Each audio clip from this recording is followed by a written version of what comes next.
was also, I think, we had trust in each other because he also trusted all of us.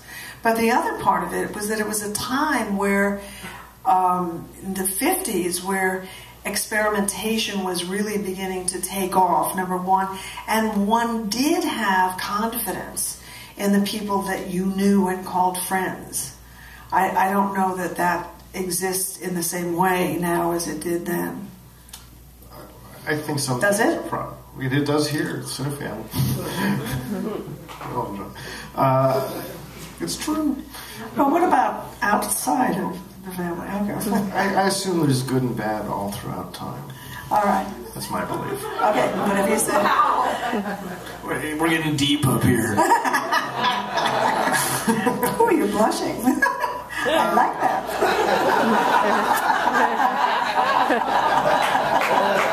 I'll always blush with you. What you hinted at was that camaraderie, this being such an independent film, not knowing was. Seymour Cassell and I are still friends. We're beyond, we're relatives. Associate producer Seymour Cassell. Yeah. Well, and a wonderful actor, but Seymour is a great friend. We're like family. And the people from Shadows, so many of them are gone. I just heard. Well, never mind. There are a lot of them. A lot of people are gone. And so, it's the two of us, baby. What was the set like? I know they did build a set, and I know as soon as you guys were up all night or catching footage of the Not me.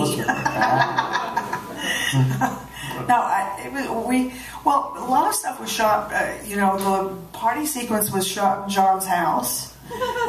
Then there was a taxi, which was shot in a basement someplace. And the bedroom scene with Tony was shot in somebody's basement. One of the guys in the company who was a superintendent of a small apartment building, he let us use his apartment. And 47, well, I don't remember where it was. It wasn't your apartment. Yeah, it was. I think it's longer. You see, there he goes. Oh, you're talking about that bedroom sequence. I'm talking about the one that's actually in the movie.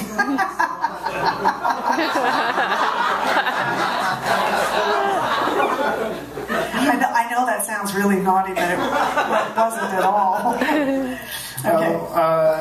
Now, you referred to the fact that there was a long period when you came out and came back again.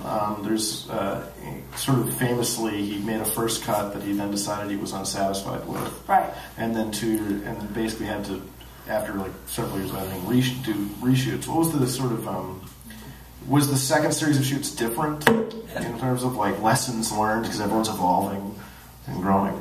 What was your memory of seeing those two cuts and how? I never saw the first cut. Oh, you I never ever saw the first cut. Ben went back to New York and saw it, and I never saw it. And maybe Seymour can talk about it, but I never saw that.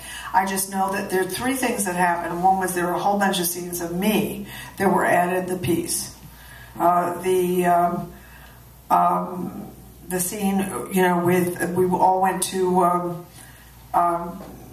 a coffee shop, David Pocatello and myself and Ben and stuff like that. There was the bedroom scene, then there was the dance sequence, which was new.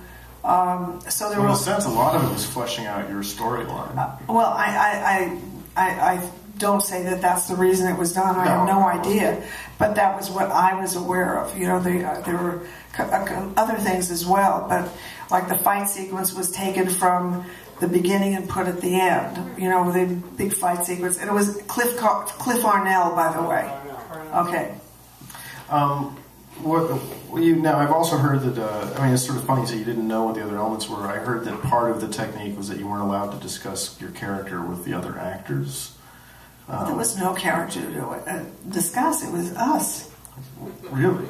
You didn't? It was that direct and personal. Oh yeah. The thing is that when you're doing something like that, the circumstances are new to you, and so you are living in a new situation. But it's not as though you're creating a character. nobody in that film was creating a character. They were who they were. And that's hard enough to do. I mean, any actors here who are willing to get up on the stage and just be themselves, raise your hand. It's hard. Did that have an effect on your life outside the film? I had no life outside the film. It's another thing that's similar to Cinefamily. To Sarah Palin? No,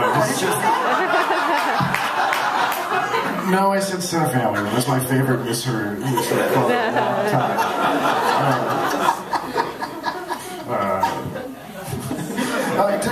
Would anyone in the audience like to ask a question of Lelia? If I could have a little overhead pad.